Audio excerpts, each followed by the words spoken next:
Hello everyone, I'm Twinkle Sharma, your online instructor. Today we will discuss about the topic the password policy. In the previous video, we covered how to assign policy to users and groups. In this video, it is time for us to protect users and groups from being compromised. For this, we have two defense mechanisms. First is our password policy. The stronger the password you set, more security you will get. So the IAM password policies has some options to set the password. First is that we have to minimize the password length.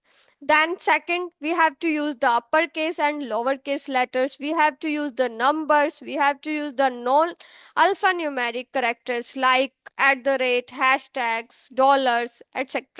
And then we have to allow the users to change their own password, enable password expiration duration, then prevent password reuse, requires password resets on next sign in. Okay, so in password policies we have this, and we have some rules to set the password to secure our account.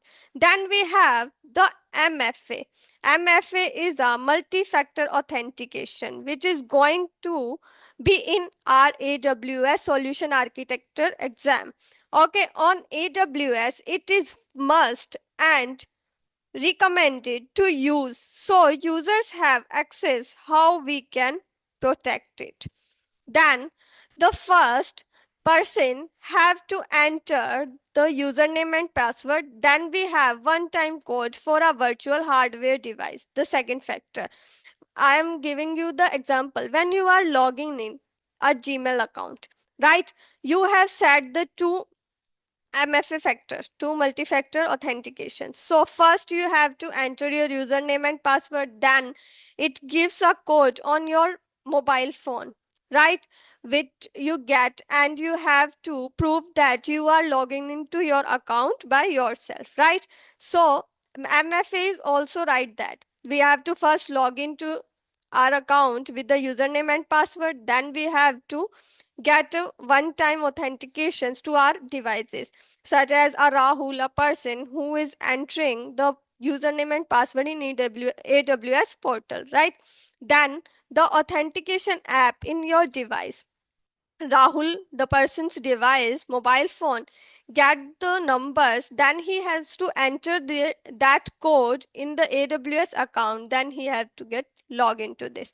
Why we have to use the MFA in IAM? Because it adds a extra security layers, prevents unauthorized access, protects sensitive AWS resources and management actions. Then we have the also the hackers required to device to access the when hackers wants to hack your account of AWS. Okay, so he can enter the username and password. First authentication required, but the second authentication he requires your mobile device, so he can't be able to log into the AWS account, right? So next, we have some virtual MFA devices. First is the Google Authenticator, which we can download in our mobile phone for the authentications.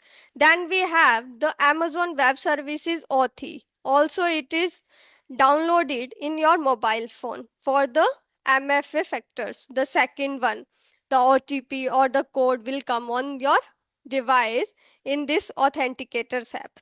Then we have the universal second factor U2F security key. YubiKey by Yubico. It is a third party authenticator security which is used for the security of your account. Then we have the hardware key FOB MFA device provided by Gemalto third party it is, right, for the security of our accounts. Hardware key FOB MFA device for AWS Cloud US provided by Sure Pass ID third party. So in this we have seen that the authenticators app which we can download in our mobile phone, and we have also some third party apps for the security of our account. So in these lectures we have covered the theory how to secure our account In the next video, we will implement this. Thank you for today. Bye bye.